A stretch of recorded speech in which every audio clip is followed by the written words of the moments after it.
Hi guys! Welcome to my class.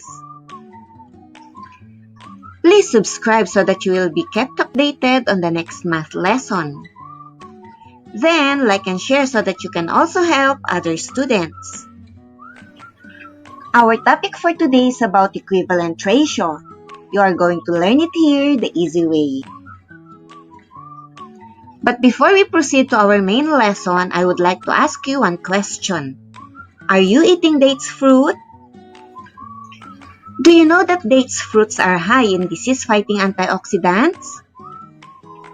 Dates prevent the development of certain chronic illnesses such as heart disease, cancer, Alzheimer's, and diabetes. We are going to continue more about the benefits of date fruits later. Let us move to the main objective of our lesson. We're going to use unit rates to compare ratios, and we are going to use equivalent fractions to compare rates and ratios. Let us work on this example so that you will be guided. Determine if the pair of rates is equivalent. Explain your reasoning. We have 45 miles in 5 hours and 36 miles in 4 hours. Let us write first the pair of rates as a fraction. Afterwards, we are going to look for the common factor of the first fraction.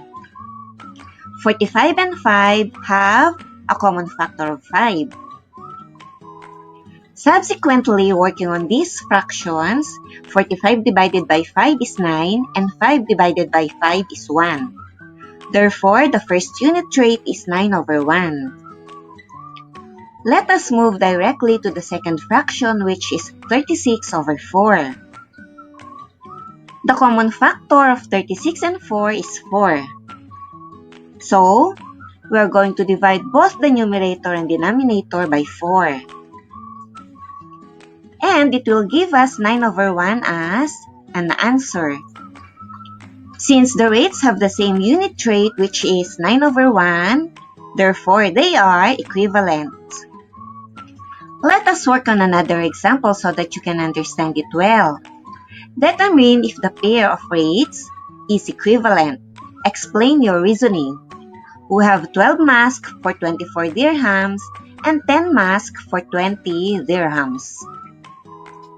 Writing the rates as a fraction, we have 24 over 12 and 20 over 10. The common factor of 24 and 12 is 12. Therefore, we are going to divide both the numerator and denominator by 12, and it will give us 2 over 1. Moving to the second fraction, which is 20 over 10, the common factor is 10. So, we are going to divide both the numerator and denominator by 10, and it will give us 2 over 1 also. Since the given rates have the same unit rate, which is 2 over 1, they are equivalent. Let us work on another example so that you can hit it off. Determine if the rates 54 students on 2 classes and 78 students on 3 classes are equivalent. Explain your reasoning. Let us write the rates in fractions. We can have 54 over 2 and 78 over 3. Finding the common factor of the first fraction, 54 over 2, the common factor is 2. So we're going to divide both the numerator and denominator by 2, and it will give us 27 over 1. Moving on the second fraction, which is 78 over 3, the common factor is 3. Therefore, we're going to divide both the numerator and denominator by 3, and it will give us 26 over 1. Since the given rates do not have the same unit rate, which is 27 over 1 and 26 over 1. Therefore, they are not equivalent.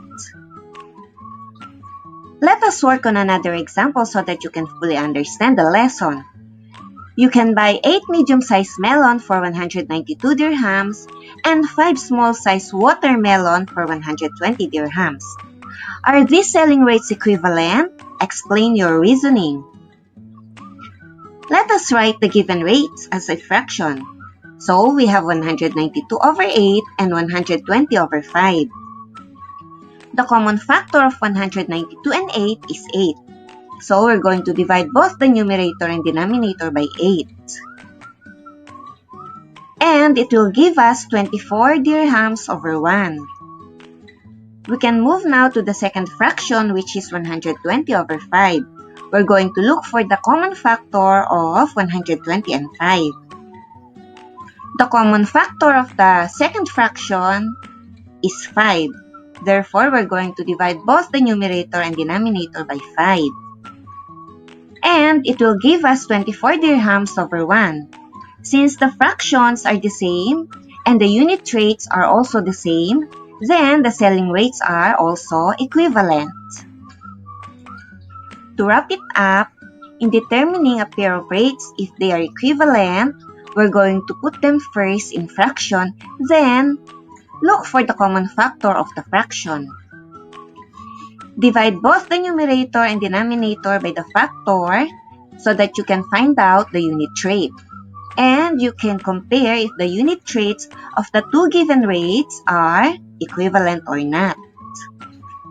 If the unit rates are not the same, you can right away identify that the given rates are not equivalent. Going back to the benefits of dates fruits, do you know that dates promotes brain health? It is also helpful for lowering inflammation and preventing plaques from forming in the brain, which is important for preventing Alzheimer's disease. Dates are very healthy to include to your diet. I will never stop reminding you what Sheikh Zayed wrote for us. Education is like a lantern which lights your way in a dark alley. We need to give importance to our education so that we're not going to be blindfolded in the future. In case you have confusion on some part of the lesson, I want you to go back, revise it again, watch it step by step, closely, carefully, and I know you can get it. Life is a math equation. You cannot get the most of it if you cannot convert the negatives into positive. I took some information regarding the benefits of date fruits on healthline.com. You can check it out there, guys. I want you to score high in math, then be wise and healthy. Okay? Till next math lesson. Bye-bye!